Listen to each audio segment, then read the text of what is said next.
નમસ્કાર વિદ્યાર્થી મિત્રો, આગળના વિડીયોની અંદર આપણે મેન્ડલનો એક સંકરણનો પ્રયોગ અને કસોટી સંગ્રહ વિશે સમજૂતી મેળવી.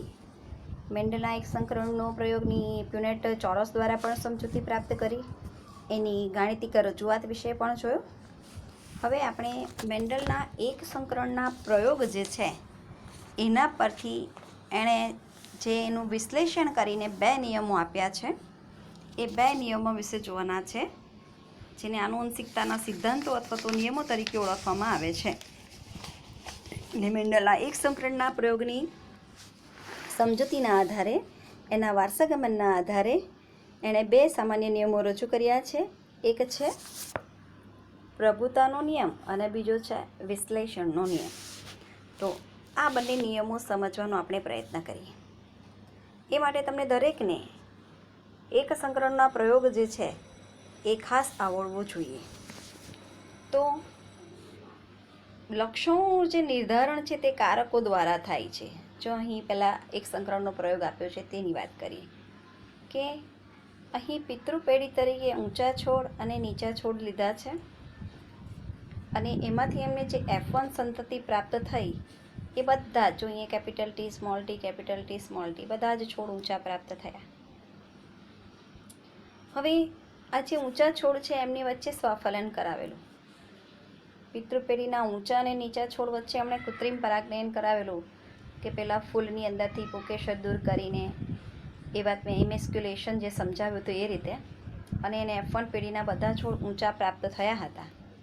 હવે આ F1 પેઢીનું સ્વફલન કરાવ્યું અને એને 3 છોડ ઊંચા અને 1 છોડ નીચો પ્રાપ્ત થયો. તો અહીં સર્વ પ્રકાર 3:1 અને જનીન પ્રકાર 1:2:1, એટલે કે કેપિટલ TT 1 છે, કેપિટલ T સ્મોલ t આ 2 છે અને સ્મોલ t 1 છે. હવે આ પ્રયોગ પરથી આપણે એના નિયમો સમજવાનો પ્રયત્ન કરીએ કે લક્ષણોનું નિર્ધારણ કારક દ્વારા થાય.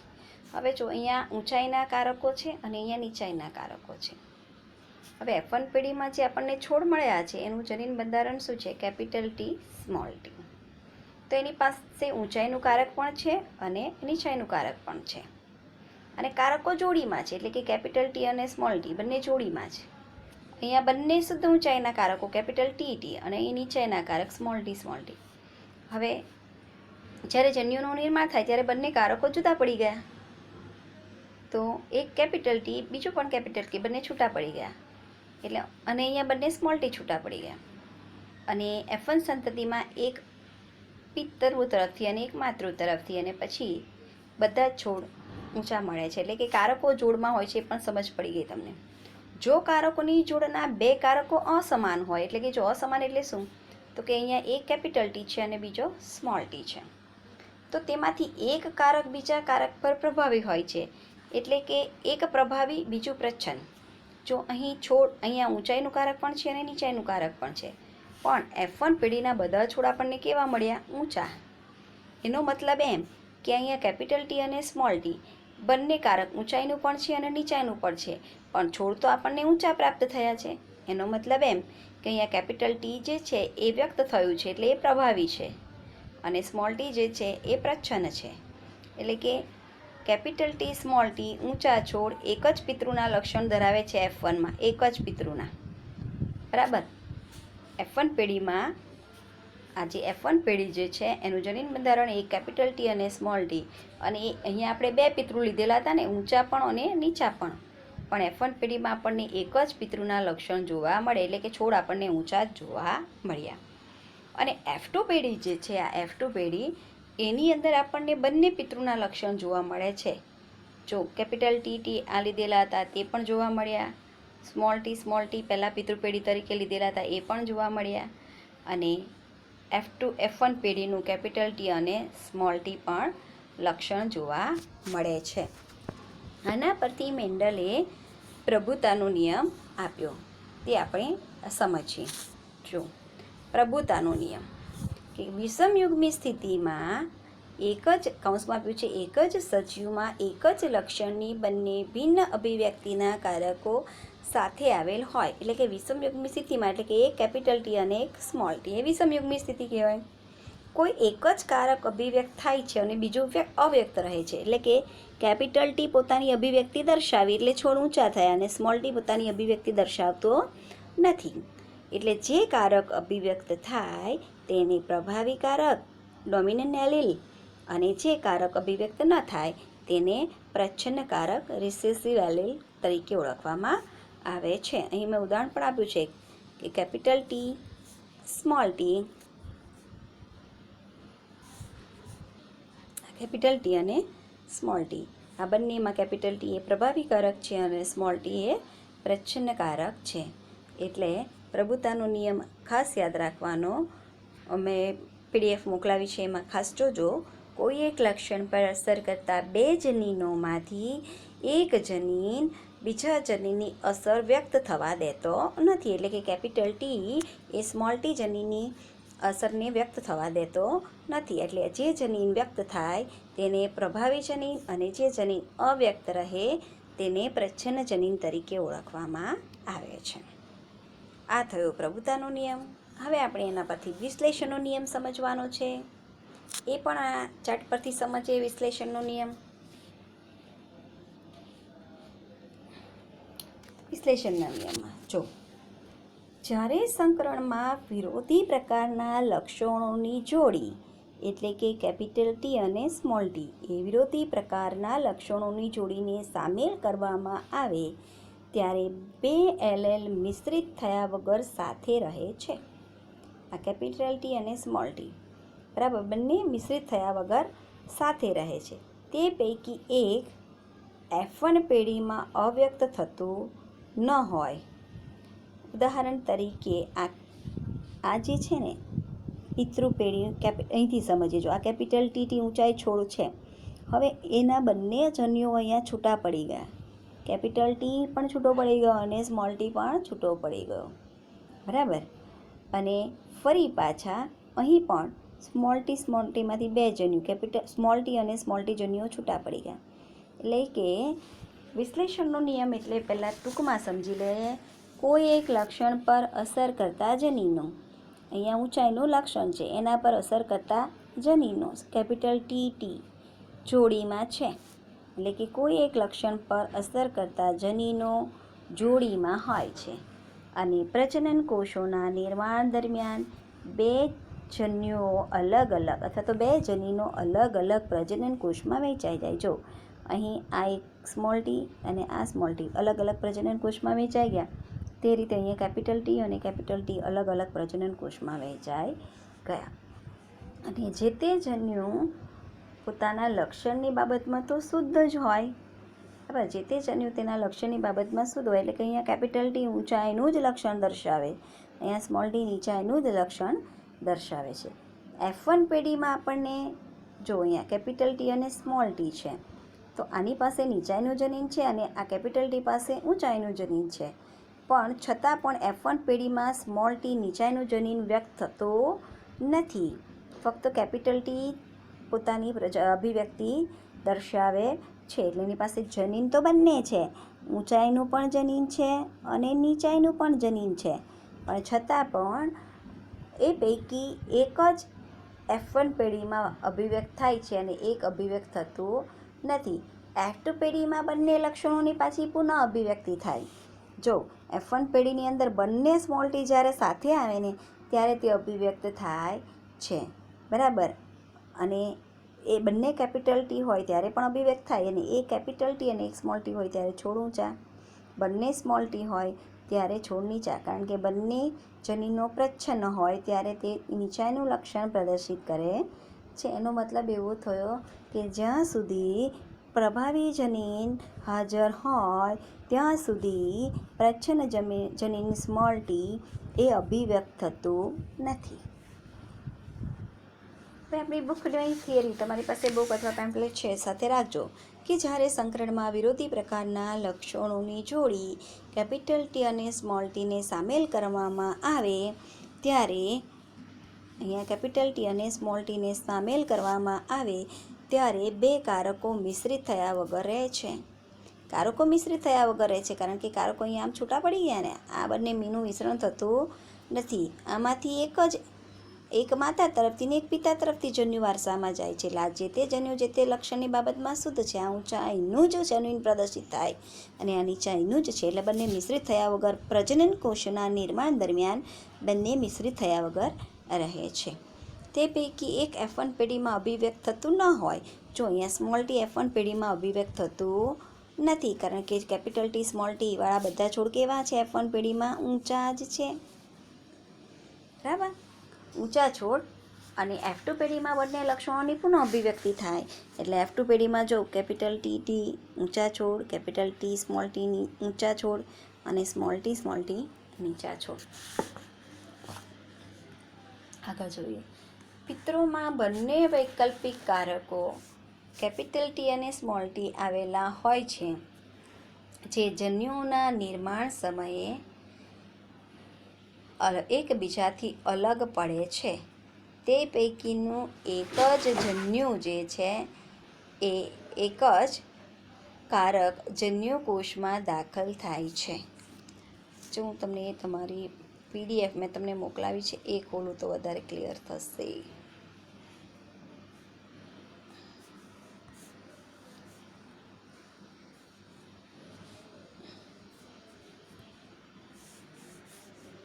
આ રહ્યું જો, અહીં છે મેં વિશ્લેષણનો નિયમ દર્શાવ્યો છે. જો જ્યારે સંકરણમાં વિરોધી પ્રકારના લક્ષણોની જોડી એટલે કે કેપિટલ ટી સ્મોલ ટીને સામેલ કરવામાં આવે છે, ત્યારે બે કારકો મિશ્રિત થયા વગર સાથે રહે છે. તે પૈકી એક F1 પેઢીમાં અભિવ્યક્ત થતું ન હોય. જો F1 પેઢીમાં કેપિટલ ટી અને સ્મોલ ટી બંને છે, એક ઊંચાઈનું જનીન છે અને એક નીચાઈનું જનીન છે, પણ કેપિટલ ટી જ અભિવ્યક્ત થાય છે, સ્મોલ ટી અભિવ્યક્ત થતું નથી. અને F2 પેઢીમાં બંને લક્ષણોની પુનઃ અભિવ્યક્તિ થઈ જાય છે. એટલે કે F2 પેઢીમાં આપણને capital T, capital T small T જનીન બંધારણ જોવા મળે છે. હવે આગળ, પિતૃમાં બંને વૈકલ્પિક કારકો, ઉદાહરણ તરીકે મેં લીધું છે કેપિટલ ટી અને સ્મોલ ટી આવેલા છે, જે જન્યુઓના નિર્માણ સમયે એક કેપિટલ ટી અને બીજું સ્મોલ ટી એકબીજાથી અલગ પડે છે. તે પૈકીનું એક જ કારક પ્રજનન કોષોમાં જન્યુકોષમાં દાખલ થાય છે. અહીં બે છે, કેપિટલ ટી સ્મોલ ટી, અને પછી પ્રજનન કોષોના નિર્માણ દરમિયાન એ અલગ અલગ પડી જાય છે. આપણે અર્ધીકરણ ભણી ગયેલા ને કે 2n પ્રકારના કોષો હોય તો એનું અર્ધીકરણ એક કોષ વિભાજન થાય ને એક છૂટા પડી જાય, 2n માંથી nn છૂટા પડી જાય. તેવી રીતે અહીં કેપિટલ ટી સ્મોલ ટીમાંથી પ્રજનન કોષોનું નિર્માણ થાય એટલે એક કેપિટલ ટી અને બીજું સ્મોલ ટી છૂટું પડી જાય છે. અને આ રીતે સમયુગ્મી હોય તો બંને એક જ પ્રકારના જન્યુનું નિર્માણ કરે, કેપિટલ ટી પ્રકારના, અને વિષમયુગ્મી હોય તો એક કેપિટલ ટી પ્રકારનું અને એક સ્મોલ ટી, એટલે કે બે પ્રકારના જન્યુનું સર્જન થયું.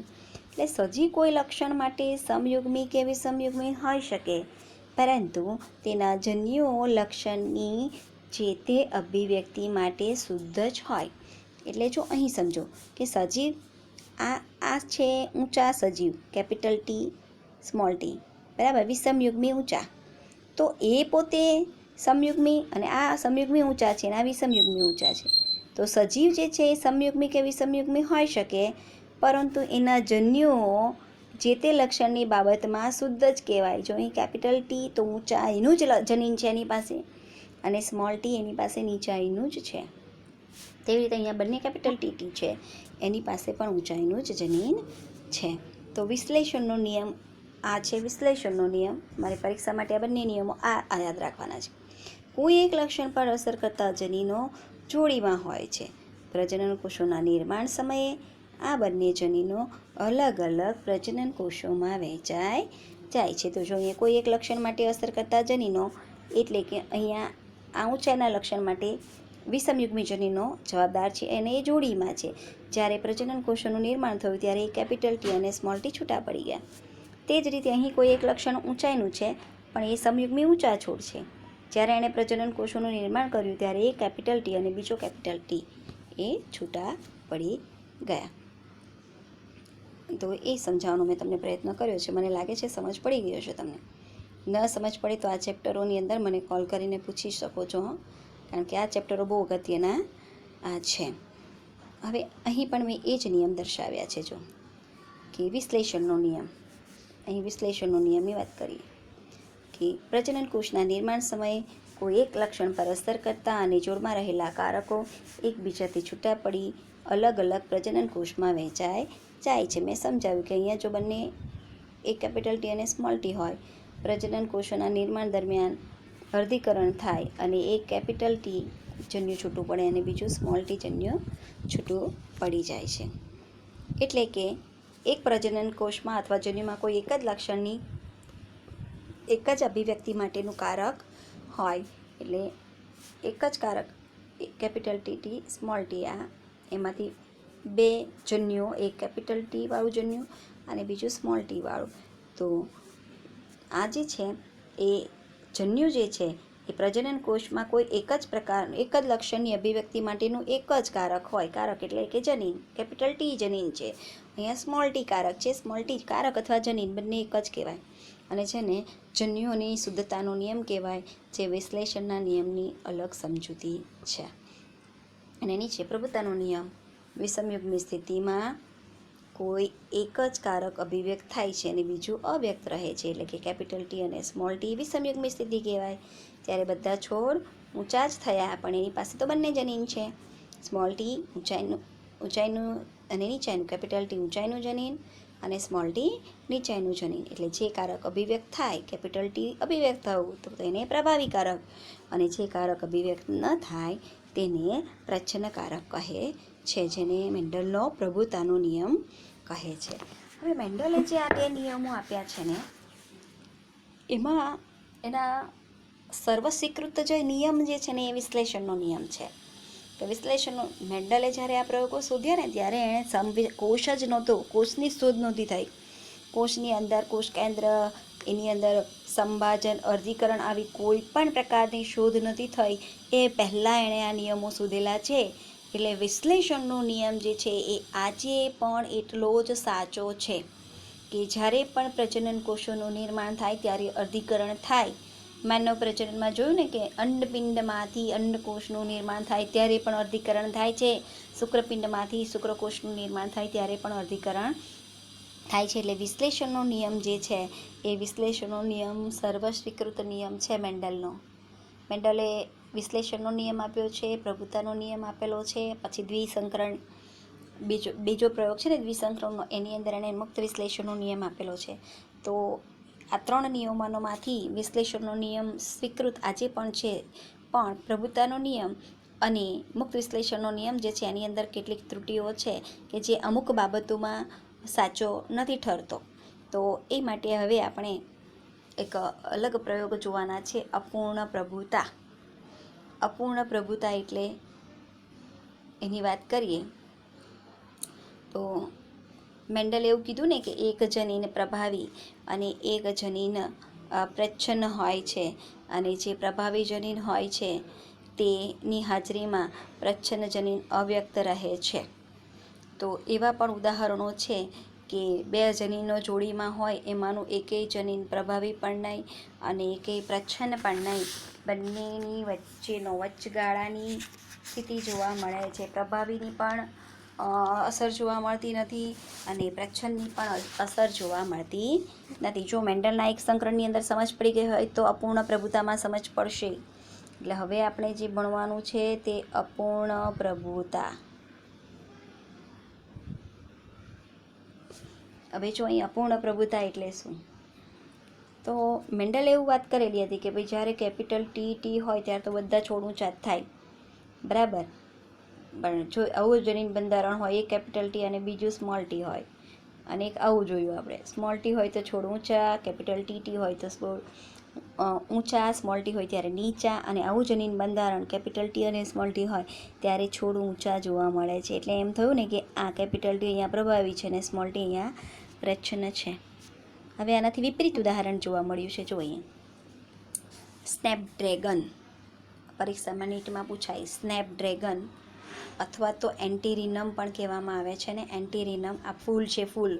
આના પર પ્રયોગો કરેલા છે મેન્ડલે. મેન્ડલે જે પ્રયોગ કરેલા છે તેની વાત કરવાની છે. સ્નેપડ્રેગન અથવા તો એને શ્વાન પુષ્પ કહેવાય, બરાબર. એન્ટીરિનમ અથવા તો શ્વાનપુષ્પ, ડોગ ફ્લાવર તરીકે પણ ઓળખવામાં આવે છે. સ્નેપડ્રેગન, ગુજરાતીમાં શ્વાનપુષ્પ અથવા તો એન્ટીરિનમ. બરાબર. આ વનસ્પતિના પુષ્પો જે છે એના પર એણે સંશોધન કર્યું, એના પ્રયોગો પર, એના પુષ્પો જે છે એના પર આપણે અપૂર્ણ પ્રભુતા, ઇનકમ્પ્લીટ ડોમિનન્સ કેવી રીતે જોવા મળે છે તેની વાત કરીએ. કે જ્યારે વટાણા પરનો પ્રયોગ અન્ય વનસ્પતિના અન્ય લક્ષણોની અભિવ્યક્તિના સંદર્ભમાં પુનરાવર્તિત કરવામાં આવ્યો ત્યારે ખબર પડી કે ક્યારેક F1માં એવા સ્વરૂપ પ્રકાર પ્રાપ્ત થાય છે જે બે પૈકી કોઈ એક પિતૃ સાથે મળતા આવતા નથી અને તેઓ વચગાળાના મળે છે. મેન્ડલે વટાણાના છોડ પર પ્રયોગો કરેલા ત્યારે એને એવું જાણવા મળેલું કે ભાઈ એક પ્રભાવી હોય અને એક પ્રચ્છન્ન હોય. પણ આજે આ વનસ્પતિ જે છે સ્નેપડ્રેગન એન્ટીરિનમ, એની અંદર જે એક સંકરણનું પરિણામ જે છે એ એમાં એકેય પ્રભાવી કે એકેય પ્રચ્છન્ન જનીન જોવા મળતું નથી, એટલે અપૂર્ણ પ્રભાવી છે. કઈ રીતે જો તો શુદ્ધ લાલ પુષ્પ ધરાવતી અને શુદ્ધ સફેદ, જેમાં પહેલાંમાં શુદ્ધ ઊંચા લેતા હતા ને, કેપિટલ ટી અને શુદ્ધ નીચા લીધેલા સ્મોલ ટી. તેવો જ એક સંકરણનો પ્રયોગ આ અન્ય વનસ્પતિ, વટાણા સિવાયની અન્ય વનસ્પતિ સ્નેપડ્રેગન અને એન્ટીરિનમ અથવા તો એને શ્વાનપુષ્પ, ડોગ ફ્લાવર તરીકે ઓળખવામાં આવે છે, એના પર કરવામાં આવ્યો. એટલે લાલ માટે કેપિટલ આર, સફેદ માટે સ્મોલ આર. પિતૃપેઢી, એના જન્યુઓ, વિશ્લેષણનો નિયમ જો અહીંયા આમ કહેવાય કે ભાઈ બંને કેપિટલ આર છે એ પ્રજનન કોષોના નિર્માણ દરમિયાન છૂટા પડી જાય છે. અહીંયા એક જ વખત દર્શાવ્યું છે, બંને આવે, એક કેપિટલ આર, બીજો કેપિટલ આર, અહીંયા એક સ્મોલ આર, બીજો સ્મોલ આર, છૂટા પડી ગયા. હવે અહીંયા એક દર્શાવ્યું છે, એટલે હવે તમને સમજ પડી ગઈ. એટલે એક દર્શાવ્યું છે કે પિતૃપેઢી તરીકે શુદ્ધ લાલ પુષ્પ અને શુદ્ધ સફેદ પુષ્પ એમના વચ્ચે સંકરણ કરાવ્યું અને એમાંથી જે F1 પેઢી મળી એ એક કેપિટલ આર અને બીજું સ્મોલ આર. બરાબર. ગુલાબી પુષ્પો મળ્યા. બધા પુષ્પો કેવા મળ્યા? ગુલાબી. F1 પેઢીના બધા પુષ્પો એને ગુલાબી પ્રાપ્ત થાય છે. એટલે કે લાલ પણ નથી મળતા અને સફેદ પણ જોવા મળતા નથી. એટલે મેન્ડલનો નિયમ અહીંયા ખોટો પડે ને કે ભાઈ એક પ્રભાવી જનીન જ્યાં સુધી હાજર હોય, જો આપણે આરને લાલને પ્રભાવી ગણીએ તો પુષ્પ કેવા થવા જોઈએ? લાલ. અને જો સફેદને આપણે પ્રભાવી ગણીએ તો પુષ્પ કેવા થવા જોઈએ? સફેદ. એટલે F1 પેઢીમાં પુષ્પ સફેદ પણ ન થયા અને લાલ પણ ન થયા અને વચગાળાના ગુલાબી પુષ્પો જોવા મળ્યા. એટલે બે પૈકી કોઈ પણ પિતૃને મળતા આવતા નથી અને એ વચગાળાના પ્રાપ્ત થાય છે.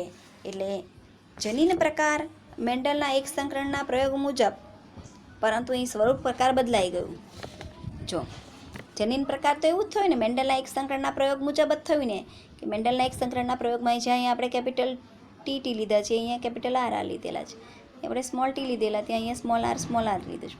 એટલે અહીંયા કેપિટલ આર સ્મોલ આર જનીન બંધારણ મળ્યું ને આપણે ઊંચાઈમાં કેપિટલ ટી સ્મોલ ટી મળતું હતું. તો જનીન પ્રકાર તો સરખો જ થયો ને આનો પણ. તો પુષ્પો તો કેવા થવા જોઈએ? જો લાલ આર પ્રભાવી હોય તો લાલ થવા જોઈએ ને સ્મોલ આર પ્રભાવી હોય તો સફેદ થવા જોઈએ. લાલ પણ નથી થયા, સફેદ પણ નથી થયા, બધા પુષ્પો ગુલાબી રંગના થયા. એટલે અહીંયા મેન્ડલનો પ્રભુતાનો નિયમ લાગુ પડતો નથી. એટલે કે એક જનીન પ્રભાવી હોય અને એક પ્રચ્છન્ન હોય એ અહીંયા આ પ્રયોગના બાબતમાં સ્વીકારવામાં આવતું નથી. હવે એના પરથી F2 પેઢીની વાત કરી. એ જ રીતે કે ભાઈ F2 પેઢીના બધા પુષ્પોનું જનીન બંધારણ શું છે? Capital R, small R. ગુલાબી પુષ્પો એટલે કે પ્રજનન કોષોના નિર્માણ દરમિયાન જન્યુ છૂટા પડી જાય, એમાંથી એક કેપિટલ આર, સ્મોલ આર. આનું બીજું પુષ્પ લીધું. બરાબર. એ નરજન્યુ, બે પ્રકારના નરજન્યુ બનાવ્યા, એક કેપિટલ આર, બીજું સ્મોલ આર. હવે એના પરથી F2 પેઢી મેળવવાની છે. તો F2 પેઢી કેવી રીતે મેળવી શકાય? તો કે ભાઈ અહીંયાથી માદાજન્યુ કેપિટલ આર એ આ બે પ્રકારના નરજન્યુનું ફલન કરે. એટલે આ કેપિટલ આર આની સાથે જોડાય, capital R R, capital R અને સ્મોલ આર. ત્યાર પછી અહીં આ માદાજન્યુ સ્મોલ આર એ બે પ્રકારના નરજન્યુ કેપિટલ આર અને સ્મોલ આર સાથે ફલન કરે. એટલે પહેલાં આપણે કેપિટલ લખીએ, એટલે કેપિટલ આર, સ્મોલ આર. બરાબર. અને બંને સ્મોલ આર, સ્મોલ આર. તો અહીં આપણને F2 પેઢી જે છે ને, F2 પેઢીમાં કેપિટલ આર આર પુષ્પ લાલ અને સ્મોલ આર પુષ્પ સફેદ. પણ કેપિટલ આર અને સ્મોલ આર જે છે કેવા થયા? ગુલાબી રંગના થયા. તો જનીન પ્રકાર પ્રમાણ તો એક સંકરણના પ્રયોગ જેવું જ મળ્યું, 1:2:1. અને સ્વરૂપ પ્રકાર અહીંયા બદલાઈ જાય છે. બરાબર, સ્વરૂપ પ્રકાર કેવો મળ્યો છે? લાલ પુષ્પ 1, 2 ગુલાબી અને 1 સફેદ, 1:2:1. એટલે કે જનીન પ્રકાર અને સ્વરૂપ પ્રકાર બંને સરખા જ મળ્યા. જ્યારે મેન્ડલના એક સંકરણના પ્રયોગમાં, વટાણાના પ્રયોગમાં આપણને જનીન પ્રકાર 1:2:1 મળેલો અને સ્વરૂપ પ્રકાર 3 ભાગના છોડ ઊંચા અને 1 છોડ નીચો, 3:1 મળેલું. એટલે કે 3:1 સ્વરૂપ પ્રકાર પ્રાપ્ત થયેલો હતો અને જનીન પ્રકાર 1:2:1 પ્રાપ્ત થયેલો હતો. જ્યારે અહીં અપૂર્ણ પ્રભુતાની અંદર આપણને જનીન પ્રકાર અને સ્વરૂપ પ્રકાર બંને એક સરખું જ મળે છે, 1:2:1. તો અહીં મેન્ડલનો એક સંકરણનો પ્રયોગ જે છે, એક સંકરણનો પ્રયોગમાં જે પ્રભુતાનો નિયમ જે છે એ પ્રભુતાનો નિયમ અહીં લાગુ પડતો નથી. એ કંઈ પ્રભાવી પણ નહીં અને પ્રચ્છન્ન પણ નહીં, એટલે એને અપૂર્ણ પ્રભુતા તરીકે ઓળખવામાં આવે છે. તો આ થિયરીઓ જે છે એનામાંથી લખી લેજો. આટલા સુધીની સમજ પડી ગઈ હોય તો આગળ પછી આપણે પ્રભાવિતાની સંકલ્પનાનું સ્પષ્ટીકરણ જોવાના છીએ. પણ એ જોતાં પહેલાં દરેકને આની સમજ ખાસ પડી ગયેલી હોવી જોઈએ. એટલે અપૂર્ણ પ્રભુતાની અંદર જો આપણે જોઈએ તો અહીંયા કેપિટલ આર કારક જે છે અને સ્મોલ આર કારક જે છે એ બરાબર, એટલે કેપિટલ આર કારક કે સ્મોલ આર કારક પર સંપૂર્ણ પ્રભાવી ન રહ્યું. આથી કેપિટલ આર જે છે એ લાલ કલરના ફૂલ, સ્મોલ આર સફેદ કલરના ફૂલ અને કેપિટલ આર સ્મોલ આર જે છે એ ગુલાબી રંગના પુષ્પ આપણને જોવા મળ્યા. તો જેને અપૂર્ણ પ્રભુતા તરીકે ઓળખવામાં આવે છે. હવે પછી આગળના વિડીયોની અંદર આપણે પ્રભાવિતાની સંકલ્પનાનું સ્પષ્ટીકરણ વિશે જોઈશું. આવજો.